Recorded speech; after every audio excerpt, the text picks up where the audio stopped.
welcome back to my channel, Open the Door. This is episode 94, Karmic Soulmates, Unlocking Deeper Healing Through Difficult Connections. So I know you've heard this term before, soulmate. Did you know that there's such a thing as a karmic soulmate? A twin flame soulmate?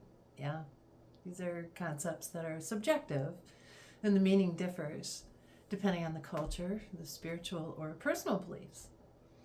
So a couple examples. I mean, there's many examples in cultures across time, but here's just a couple of examples. In the Chinese culture, there's a concept called the red thread of fate, which refers to the connection that soulmates have across lifetimes. And in the indigenous culture, they have this concept called soul ties, sacred love, which is basically the same thing, connecting with soulmates across lifetimes. So in general, soulmates are people that we feel deeply connected with.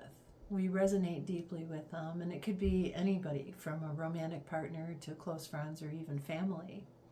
But we feel an immediate recognition with these people when we first meet them. And there's an unexplained pull towards this person, and a lot of times there's like an effortless communication between us. So the purpose of soulmates in our life can be a couple different things. They could enter our lives to help us heal old wounds. They could be a catalyst for growth. They could be guides to support our journey, or challengers in our life to facilitate learning and healing. So the depth of the relationship that we have with these soulmates depends on how much inner work we've done and where they are on their path. So here's a list that I found of different types of soulmates. And the first one is romantic. That's the one that we think of right off the bat. And a lot of people associate this little term, soulmate, with romantic partners. It's not always going to be a romantic partner, but that's the top one on the list, is the romantic type of soulmate, where there's a deep mutual love, our values are aligned with the person, and there's an emotional understanding.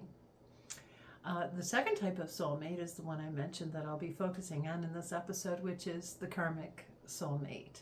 And these type of relationships are intense and challenging, often turbulent, and they're designed to teach major life lessons to both parties. There's usually a runner-chaser dynamic in the karmic relationship, and that stems from unhealed trauma and pain and unresolved patterns, possibly even from past lifetimes that you've shared with this karmic person.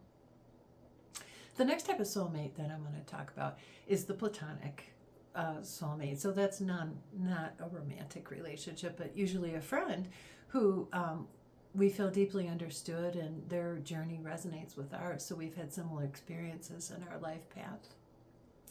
The twin flame is another type of soulmate. I'm not convinced I believe in this one, but here's the definition of it in any case. It's considered two halves of the same soul, wherein they mirror each other's strengths and weaknesses. There's disparities in emotional depth between the two parties, which is often causing this runner-chaser dynamic similar to that in the karmic relationship. Kindred spirits are another type of soulmate that you might encounter in your life, and these are people who you share a similar energy, a purpose, or experiences. And the last type of soulmates that we have are our soul tribe. And this is a connection with a group of people that feels natural. There's less effort to align with them because they already share a similar mission and a similar energetic vibe with us. So back to karmics now. Those are your different types of soulmates, but let's go back to the karmic, because this is probably one of the most challenging anyways. So as I said, this could be a friend, a coworker, a family, or even a partner. And how challenging this karmic relationship is depends on the dynamics of the connection. The connection between you and your karmic is tied to karmic cycles and can bring unresolved energy from past lives into your current lifetime and your current relationship. Their role in your life is to catalyze change and bring forth an ultimate resolution to unresolved issues. Their role is not to bring comfort and stability into our lives. It's to shake things up and cause us to ultimately deal and face with our shadow side. So these karmics are actually agents of transformation, pushing you into who you're meant to be, and you're doing the same for them. But here's why it's so hard with these karmic relationships. One reason is because they often mirror our wounds and unresolved conflicts and trauma. They bring about our insecurities, and our emotional baggage rises to the surface. There's an emotional intensity in a karmic relationship. It's often mixed with passion and conflict, and there's exhausting highs and lows in the relationship. There's a push for growth and a challenge for us to evolve when we're involved in these karmic relationships, which can feel overwhelming and disruptive.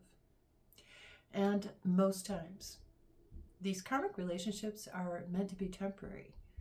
So most type of relationships of this nature are not meant to last, which leads to heartbreak and makes it hard to let go. Because of the deep connection that we feel with these people, it does make it difficult to break free.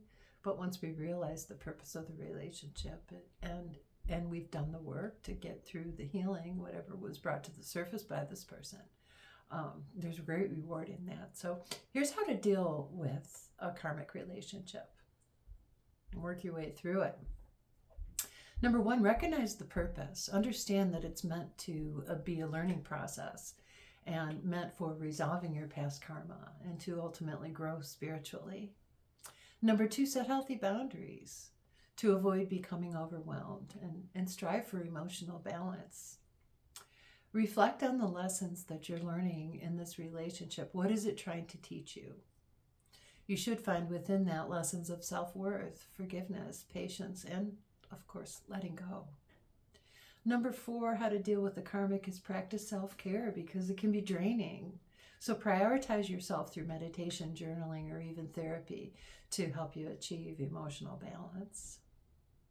Number five, don't confuse karmic relationships with your forever soulmate. Like I said, these karmic relationships are often temporary and transitional. So avoid idealizing it or forcing it to last longer than it is meant to. Number six, face emotional triggers. By doing that, you're working on these aspects that are being brought to the surface. And these triggers are indicating unresolved wounds. So use these triggers as an opportunity to address and heal these deep emotional issues. Number seven, when dealing with the karmic, detach with love when needed. When it becomes toxic or reaches a natural conclusion, let go with gratitude and unconditional love. Try not to harbor any resentment or ill will towards this person. They've got their own life and their own struggles to deal with. But instead, try to find gratitude in your heart that they crossed your path when they did and they were able to help you further along in your healing journey. Okay, moving on. So the next step to that with the letting go and detaching with love would be embrace forgiveness, not just for the other person, but for yourself too. This helps to break the karmic cycle and provides closure. Whether you get it one-on-one with them or not, you can still attain this closure by embracing forgiveness.